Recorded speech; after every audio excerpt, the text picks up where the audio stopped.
আসসালামু আলাইকুম। ৫ আগস্ট গণঅভ্যুত্থানের বর্ষপূর্তি উপলক্ষে রাষ্ট্রপতি মোহাম্মদ শাহাবুদ্দিন বাণী দিবেন। এটি খুবই স্বাভাবিক এবং যে বাণীটি ৫ আগস্ট মঙ্গলবার প্রকাশ করার কথা, সেটি সামাজিক যোগাযোগ মাধ্যমে আগে থেকেই লিক হয়ে পড়েছে, প্রকাশ পেয়েছে এবং কোনো গণমাধ্যমও এটি নিয়ে নিউজ করেছে। এবং এই বাণীতে রাষ্ট্রপতির যে বক্তব্য উঠে এসেছে, সেটিকে কেন্দ্র করে এরকম মন্তব্য করা হচ্ছে যে রাষ্ট্রপতি শাহাবুদ্দিন নাকি শেখ হাসিনার সঙ্গে চোখ উল্টে দিয়েছেন, তিনি ডিগবাজি খেয়েছেন, তিনি যেসব মন্তব্য করেছেন তার বক্তব্যে বা বাণীতে, সেটি আসলে শেখ হাসিনাকে টার্গেট করে করা হয়েছে। আচ্ছা, এ বিষয়ে পরবর্তীতে আসছি। যেটি আগেভাগেই প্রকাশ পেয়েছে সেটা যদি সত্য হয়ে থাকে, তাহলে তার মন্তব্যগুলো আসলে অস্বাভাবিক কিনা, তিনি তার বাণীতে কি বলেছেন সেটি একটু অংশবিশেষ আপনাদেরকে শোনাই। এই বাণীতে উল্লেখ করা হচ্ছে বা রাষ্ট্রপতি শাহাবুদ্দিন যেটি বলেছেন তা হচ্ছে, বৈষম্যমূলক রাষ্ট্র ব্যবস্থা ও ফ্যাসিবাদী অপশাসনের বিরুদ্ধে ছাত্র শ্রমিক জনতার সম্মিলিত প্রতিরোধ গড়ে তুলে 2024 সালের আজকের এই দিনে চূড়ান্ত বিজয় অর্জন করে। ঐতিহাসিক এই অর্জনের বর্ষপূর্তি উপলক্ষে আমি দেশের মুক্তিকামী ছাত্র জনতাকে জানাই আন্তরিক শুভেচ্ছা ও অভিনন্দন। এই বাণীতে তিনি উল্লেখ করছেন যে জুলাই গণঅভ্যুত্থান ছিল দীর্ঘদিনের বঞ্চনা, দুঃশাসন, দুর্নীতি, লুটপাট, গুম খুন, অপহরণ, ভোটাধিকার হরণ সহ সব ধরনের অত্যাচার নিপীড়নের বিরুদ্ধে তরুণ প্রজন্ম ও আপামর জনতার ক্ষোভের বিস্ফোরণ। এই বৈষম্যমূলক ফ্যাসিবাদী ব্যবস্থা বিলোপ করে গণতন্ত্র পুনঃপ্রতিষ্ঠা, জনগণের ক্ষমতায়ন এবং মতপ্রকাশের স্বাধীনতাকে সুনিশ্চিত করাই ছিল জুলাই গণঅভ্যুত্থানের মূল লক্ষ্য। একটি সুখী সমৃদ্ধ বাংলাদেশ ফ্যাসিবাদের মূল উৎপাটন করে জুলাইয়ের চেতনার পরিপূর্ণ বাস্তবায়ন করতে হবে। এই হচ্ছে মূল বক্তব্য। এখন এটি কেন্দ্র করে সমালোচনা শুরু হয়েছে। ভারতের কোনো গণমাধ্যম তার এই বাণীকে কেন্দ্র করে বলছেন যে এটি শেখ হাসিনাকে নিশানা করে করা হয়েছে এবং তিনি স্পষ্টত ডিগবাজি দিলেন কিনা সে প্রশ্ন উঠেছে। দ্য ওয়াল কি বলছে? দ্য ওয়াল বলছে যে 2023 সালে শেখ হাসিনা সরকারি অবসরপ্রাপ্ত বিচারক মোহাম্মদ শাহাবুদ্দিনকে রাষ্ট্রপতি করেছিল বিনা প্রতিদ্বন্দ্বিতায়। তাৎপর্যপূর্ণ বিষয় হলো, বাণীতে তিনি প্রধান উপদেষ্টা মোহাম্মদ ইউনূসের চেয়েও কড়া ভাষায় সমালোচনা করেছেন শেখ হাসিনা সরকারের। এবং দ্য ওয়াল প্রশ্ন তুলছে যে রাষ্ট্রপতির এই ভাষণ কি ইউনূস সরকারের লিখে দেওয়া? অন্তর্বর্তী সরকারের কি সেই এখতিয়ার আছে রাষ্ট্রপতির বাণী লিখে দেওয়ার, নাকি রাষ্ট্রপতি পদে টিকে থাকতে মোহাম্মদ শাহাবুদ্দিন নিজেই ডিগবাজি খেলেন? বাণীতে বর্তমান সরকারের সঙ্গে তাল মেলানোর আভাস স্পষ্ট। আমরা এটা তো খুব স্বাভাবিকভাবে জানি যে বর্তমান সংবিধান অনুযায়ী রাষ্ট্রপতি একেবারে কাঠের পুতুল। সরকার যা বলবে, যা করতে বলবে, তার বাইরে যাওয়ার কোনো এখতিয়ার তার নেই। আর বর্তমান অন্তর্বর্তী সরকারের সময় সেটি কল্পনা করার তো আকাশ কুসুম কল্পনা, যে সরকারের বাইরে গিয়ে কিছু করার। এবং আমরা জানি তো যে রাষ্ট্রপতি মোহাম্মদ শাহাবুদ্দিন এই মুহূর্তে কার্যত গৃহবন্দী, তাকে নিয়ে কত কী হয়ে যাচ্ছে আমরা তো সব জানি। এবং এই বাণী যদি সত্য হয়ে থাকে, যেটি 5 আগস্ট মঙ্গলবার প্রকাশ পাওয়ার কথা, বিভিন্ন গণমাধ্যমে নিশ্চয়ই এটি প্রকাশ পাবে, তো যদি সেটি সত্য হয়ে থাকে, নিশ্চয়ই এখানে অবাক হওয়ার কিছু নেই, বিস্ময়ের কিছু নেই।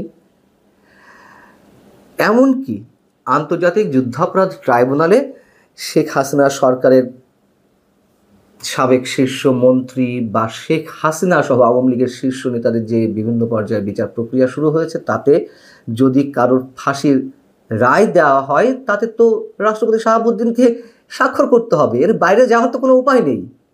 এবং গেলেই তো তিনি অ্যারেস্ট, খুব স্বাভাবিক কথা।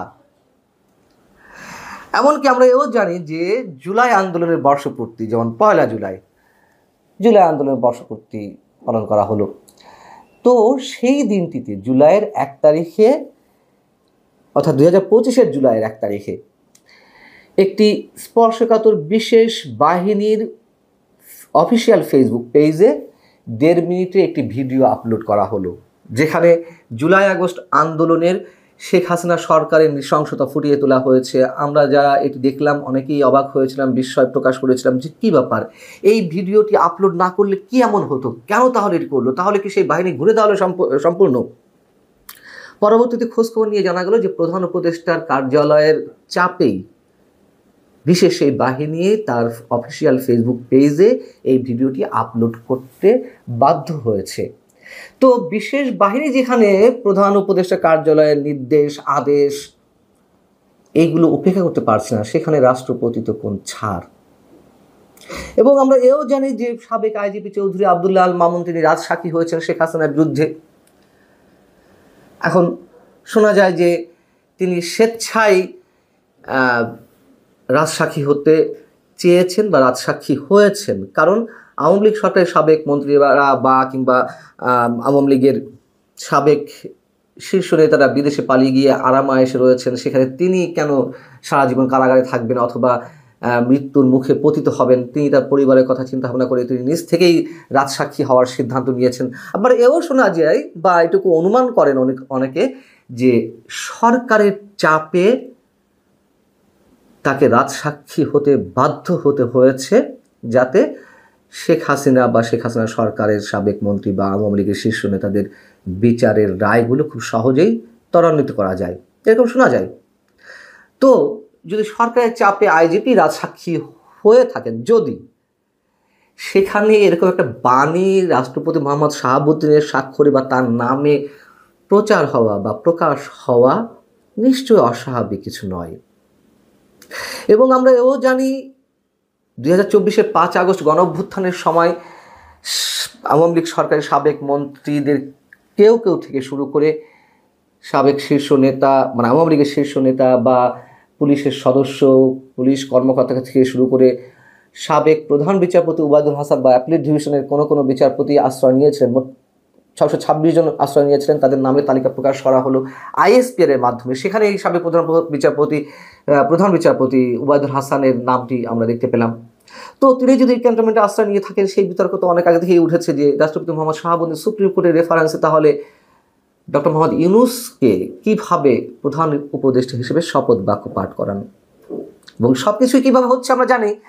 আমরা তো এও জানি যে শেখ হাসিনা সরকারের নাকি শেখ হাসিনার নাকি পদত্যাগপত্র নেই, কোথাও খুঁজে পাওয়া যায়নি। মানবজমিনের সম্পাদক সিনিয়র সাংবাদিক মতিউর রহমান চৌধুরী তিনি এটি খুঁজতে গিয়ে একসময় রাষ্ট্রপতির সঙ্গে যে কথা বললেন, তাদের সেই কথোপকথনে বেরিয়ে এলো রাষ্ট্রপতি নাকি বলেছেন যে তার পদত্যাগপত্র তিনি আজ অবধি দেখেননি। তারপরেও বলা তো হলো যে তার পদত্যাগপত্রের মাধ্যমে সুপ্রিম কোর্টের রেফারেন্স অনুযায়ী প্রধান উপদেষ্টা হিসেবে শপথ বাক্য পাঠ করানো হয়েছে। এমন এখানেও বলতে হয় যে কোথায় কীভাবে কি হচ্ছে সবই এখন মানুষের কাছে অনেকটা স্পষ্ট। তো এরপরেও তো রাষ্ট্রপতি শাহাবুদ্দিনকে চুপ থাকতে হয়েছে, এরপরেও শপথ বাক্য পাঠ করাতে হয়েছে, এরপরেও সরকার যা বলছে যা পাঠাচ্ছে তার কাছে সব কিছুতে স্বাক্ষর দিচ্ছেন।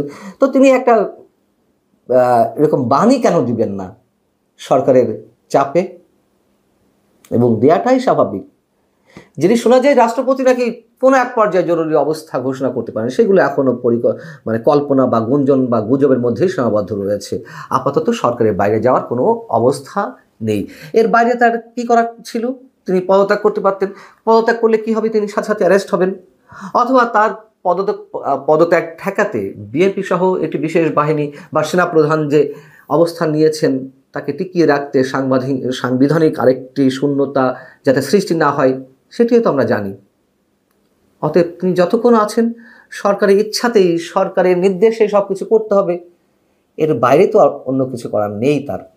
অতএব এই জায়গা থেকে যারা সমালোচনা করছেন,